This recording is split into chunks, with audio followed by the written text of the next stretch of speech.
तो अब हम देखेंगे डार्विन्स थ्योरी। तो सबसे पहले देखेंगे कि डार्विन कौन था।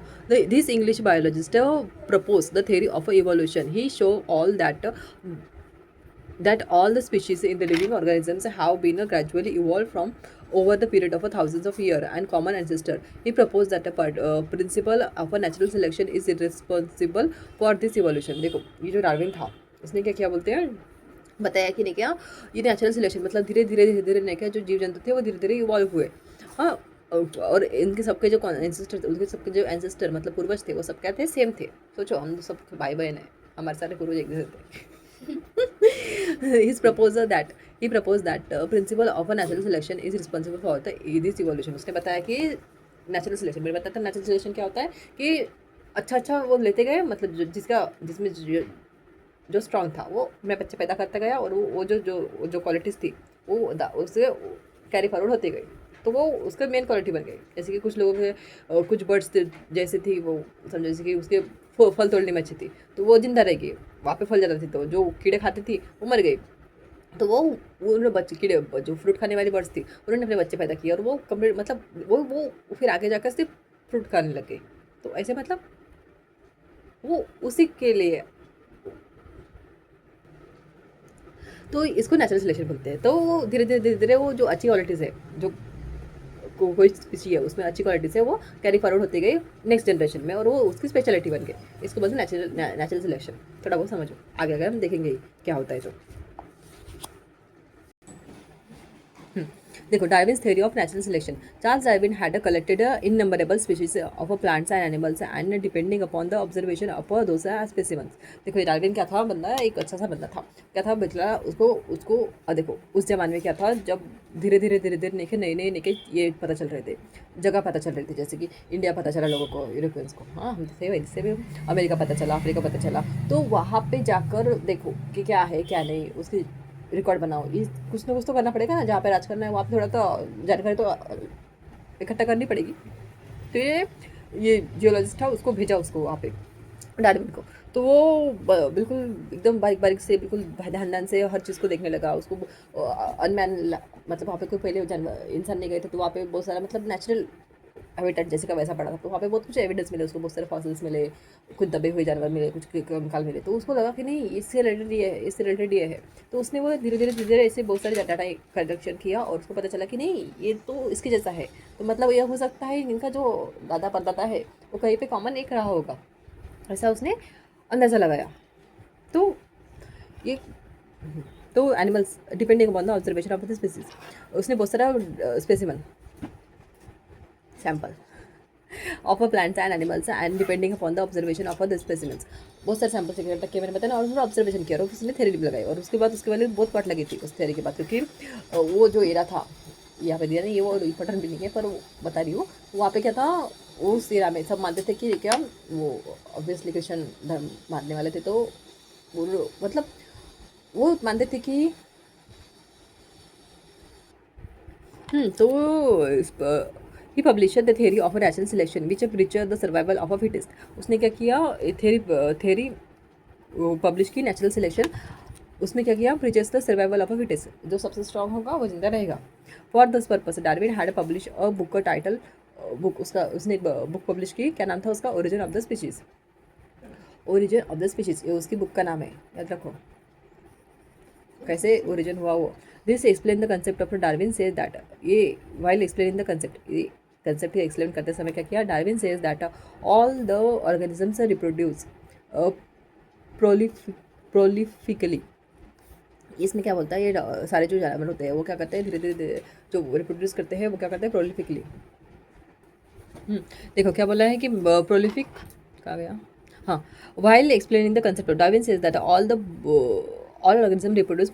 देखो हर जो जीव जंतु होता है वो क्या होता है, एक ढंग से अपना बच्चे पैदा करते हैं, रिप्रोड्यूस करता है।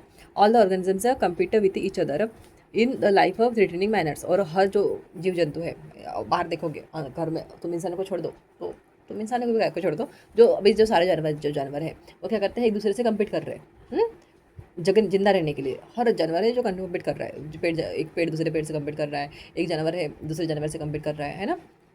एक को मारेगा मतलब ऐसा है कि जो जिंदा, बस हर कोई जिंदा रहना चाहता है जंगल में। Company reserve for the life threatening manners, और वो सब जो क्योंकि वो सबको जान का खतरा है, नजर हटी दुर्घटना घटी। इन दिस कॉम्पिटिशन, और इस कॉम्पिटिशन में only those organism sustain which shows a modification essential for winning the competition, और वो वही सस्टेन करेगा जो कहा shows the modification of essential for the winning of competition, जो अपने आप को बदलने के लिए रेडी होगा इस कॉम्पिटिशन में, वही जिंदा रहेगा बोलते हैं जो अपने आप को बदलने के लिए रेडी होगा। मॉडिफिकेशन मतलब बदलना, इसेंशियल जरूरी है जो जीतने के लिए।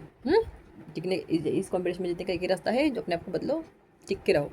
However, beside this, natural selection also play important role because nature selects only those organisms which are fit to live। और इसमें भी क्या बोलते हैं कि नेचुरल सिलेक्शन है, ये भी बहुत ज़्यादा इंपॉर्टेंट रोल प्ले करता है। लेकिन नेचुरल किसको सिलेक्ट करता है?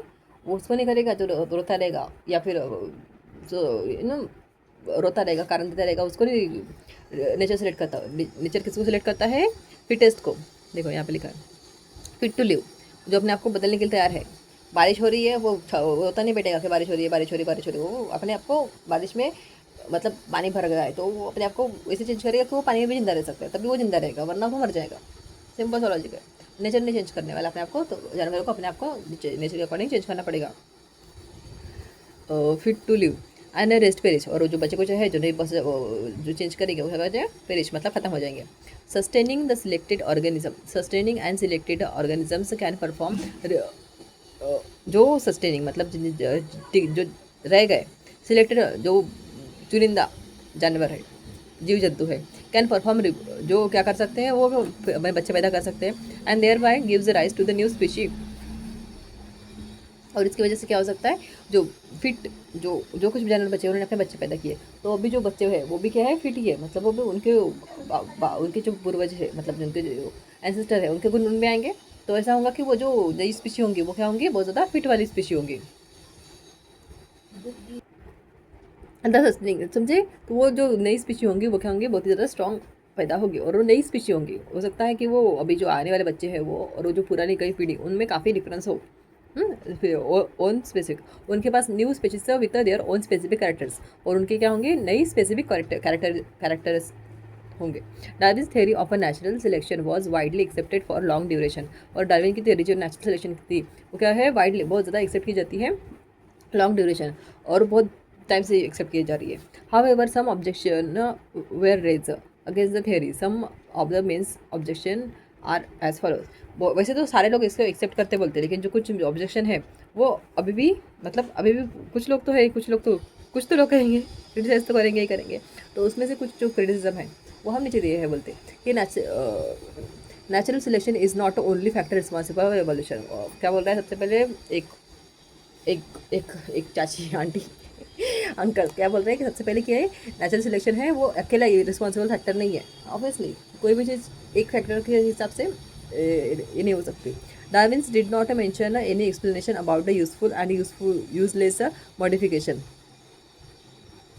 उसने अभी तक मतलब डार्विन है उसने क्या नहीं बताया, बोलते about useful and useless modification, जो काम के हैं और काम के नहीं है, ऐसे मॉडिफिकेशन के बारे में उसने कुछ ज़्यादा जानकारी नहीं दी है।